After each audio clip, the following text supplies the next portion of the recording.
vereador Boato tem a palavra. Senhor presidente, colegas vereadores e a todos que acompanham essa sessão de forma remota, de forma mista, aliás. Em primeiro lugar, eu quero dizer que eu acho um absurdo essa sessão de julgamento marcada e nos comunicada na terça-feira por e-mail, por volta do meio-dia. E nos enviaram um relatório com o parecer da comissão ontem, um dia antes da sessão. Um documento de 218 páginas e envia hoje, agora há pouco, o parecer complementar final, já com julgamento improcedente. O que não tem cabimento. É humanamente impossível para um julgamento exauriente. Não tem. Qualquer juízo que for procedido aqui, dessa comissão, vai ser sumário, perfunctório. Por quê? Porque não tem base. Um exame aprofundado, detido, não dá. Qualquer processo judicial ou administrativo está na Constituição. Tem que observar o devido processo legal. Isso aqui não observou o devido processo legal. Não observou o devido processo legal. E qual que é o devido processo legal? A duração razoável do processo. Qualquer procedimento judicial ou não judicial deve observar a duração razoável. Duração razoável não significa que ele seja expresso e nem seja longo. Significa que tome o tempo necessário para aprofundar as nossas decisões, as nossas convicções, para expressar a vontade livre e consciente do julgamento. Julgamento que deveria, sim, considerar, por exemplo, a manifestação, o parecer do Procurador Seccional da União, que diz claramente aqui, a manutenção da oferta, os recursos financeiros referentes a esse bloco são destinados à manutenção da oferta e continuidade da prestação das ações e serviços públicos de saúde. A portaria em comento só autoriza a aquisição de equipamentos se for enquadrado como suprimentos, insumos e produtos hospitalares. E carro não é, gente. Esse é o entendimento da Procuradoria Seccional da União, da própria Advocacia Geral da União. Agora que diz, os exemplos das despesas de manutenção: material laboratorial, material hospitalar, material para manutenção de veículos, ferramentas, material para reabilitação profissional, material de sinalização, locação de imóveis, manutenção e conservação de equipamentos. Está aqui, né? Agora, a compra de veículos não se enquadra aqui. É verdade, sim, que o mérito dos atos administrativos, eles são dotados de discricionalidade. Discricionariedade, que é a liberdade que o gestor público tem. Mas o judiciário, por exemplo, e a própria Câmara, que é um órgão de fiscalização, podem e devem fazer o controle da legalidade desses atos, que é de verificar se foram observadas as regras do jogo. Não está pedindo nada demais, se as regras estabelecidas pela própria administração estão sendo observadas. O prefeito tem liberdade? Tem, mas a liberdade dele tem limite, na própria lei. Isso que precisa ficar muito bem claro. Discricionariedade do ato administrativo, ele se resume ao objeto e à motivação, mas não quanto à legalidade. A legalidade, ela pode ser objeto de análise, tanto do controle judicial quanto do controle jurídico que é feito pela Câmara. E a própria legislação diz claramente que não se pode. E aí o procurador, na fala, no pronunciamento aqui, é muito claro e pedagógico. Houve o desvio de objeto. Ele fala: consoante o artigo 6º da mencionada portaria, os recursos referentes a cada bloco de financiamento devem ser aplicados nas ações e serviços de saúde relacionados ao próprio bloco. Assim, a utilização de recursos transferidos dentro de um bloco em despesas atinentes a outro bloco caracteriza desvio de objeto, pois o gasto ocorreu com uma ação de saúde, mas em objeto diverso do pactuado. É límpido. E aí ele continua, portanto, diante da ausência de autorização legislativa, não é possível a utilização de recursos financeiros transferidos a entes federados por meio das portarias 395 de 2020, 480 de 2020, 774 de 2020 e 1666 de 2020 para despesas de capital, inclusive para aquisição de equipamentos permanentes, uma vez que deve ser respeitada a natureza da ação orçamentária que dê origem a esses recursos, qual seja o custeio das ações e serviços de saúde para o enfrentamento da emergência de saúde pública decorrente da Saúde-19. Então, o dinheiro, o recurso, ele não foi destinado pelo governo federal? Sim. Então, o governo federal fez o repasse fundo a fundo e estabeleceu as regras para se fazer o gasto, o empenho. No final das contas, o próprio procurador que representa o governo federal, gente, está dizendo que o gasto que foi feito aqui em Araçatuba está errado. Quem deu a verba é que está falando que está errado, não sou eu. O Tribunal de Contas tem o mesmo entendimento. E para que serve o Tribunal de Contas? O Tribunal de Contas é um órgão de controle do Congresso Nacional, ele serve a Câmara dos Deputados, ele serve o Senado Federal, ele já tem entendimento pacificado sobre isso. Não é uma questão que tem divergência jurisprudencial. É pacífico, é farto. É desvio de objeto. Está aqui.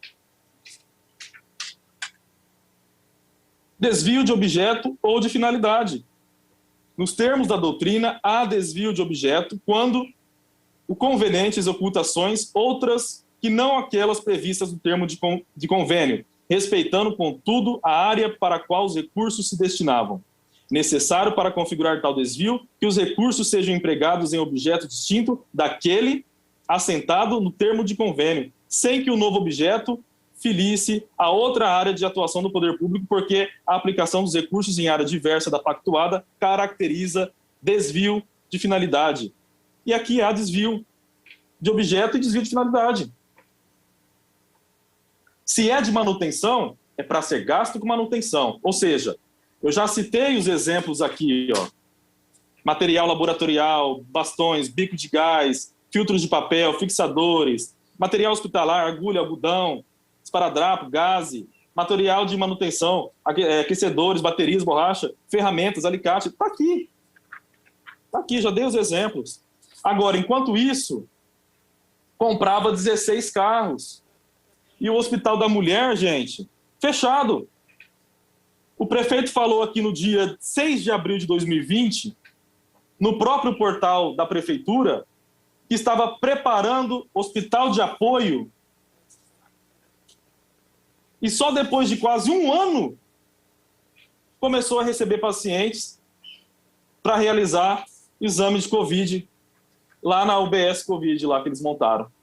Um ano para preparar? Numa situação de emergência?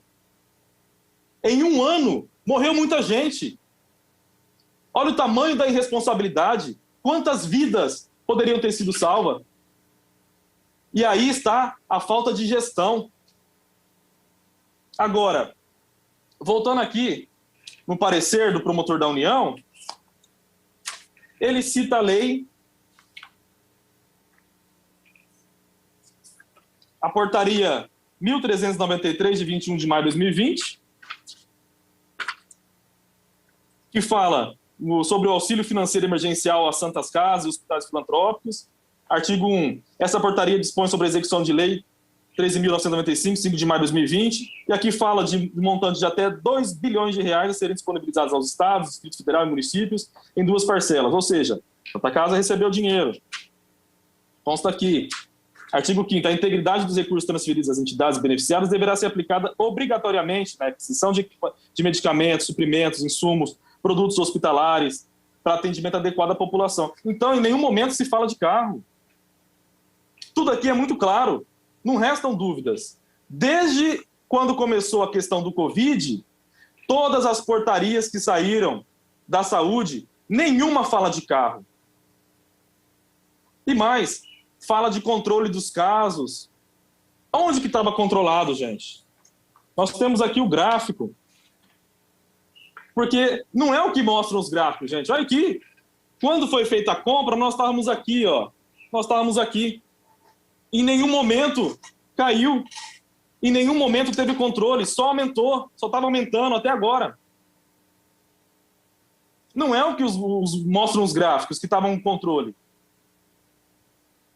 Foi falado também que não foi juntada a manifestação técnica do procurador. Mas, gente, foi sim, está aqui, eu tenho cópia aqui, protocolado nessa casa, pedindo para incluir, juntada a manifestação técnica da Procuradoria-Geral da União.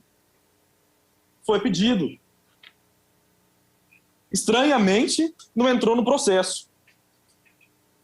Agora, ouvimos aqui agora há pouco que o que não pode é fazer festa, mas o prefeito e a secretária da Saúde liberaram a BQM com milhares de pessoas lá.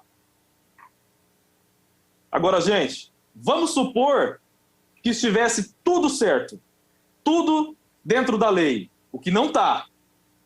E a justiça aprovará isso. E vai ficar muito feio para essa casa. Mas supondo que estivesse amparado pela lei, mesmo assim, a imoralidade prevalece nessa administração. Porque é imoral. Falta o tato humano. Falta amor pela vida das pessoas. Falta a sensibilidade da secretária de saúde e do prefeito. E aí a gente vê uma conclusão do parecer complementar final, falando, ante todo acima exposto, interrogador, né, com a comissão, né, julgada improcedente em todos os seus termos da acusação, de infringência ao artigo 4º, incisos 7, 8 e 10. Gente, inciso 7 do Decreto-Lei 2201/67. Praticar contra a expressa disposição de lei ato de sua competência ou omitir-se na sua prática. Omitir-se ou negligenciar na defesa de bens, rendas, direitos ou interesses do município sujeito à administração da prefeitura. Proceder de modo incompatível com a dignidade e o decoro do cargo. Será, gente? Será mesmo? Vocês têm certeza que é isso aqui? É verdade isso aqui mesmo? E tem mais. Cadê os outros carros, gente? Da outra denúncia que foi rejeitada por essa casa, que nós fizemos, falaram que era bis in idem, que essa denúncia também julgaria a compra desses outros carros, 4 Fox e um Virtus luxuoso, e foi falado aqui nessa casa, e foi arquivado. Lembraram? Esqueceram deles? Vai ter que fazer outra denúncia, então. Agora, há uma prática aí, não aqui, lá na República de Banânia, tem uma determinada cidade, num determinado estado, tem uma prática, comprar vereadores, com benefícios, com promessas de vantagens, mas nós somos diferentes. Aqui vige o império da lei. Aqui vige a vontade livre e consciente de parlamentares eleitos pelo povo, com compromisso social. Então, vamos fazer jus a essa qualificação nos dada. Nossa. Então, nós temos que fazer jus. Para encerrar, eu gostaria de deixar uma única pergunta. Sei que não vai ter a resposta aqui, mas gostaria de deixar no ar. A secretária de Saúde, ela disse que se não comprasse os veículos até o dia 31 de dezembro, teria que devolver os valores. E eu queria deixar a pergunta aqui, se confirma essa afirmação. De repente, o advogado, o doutor Nava, pode confirmar essa informação, ou posteriormente, mesmo a própria secretária, se ela confirma essa afirmação. Obrigado, senhor presidente.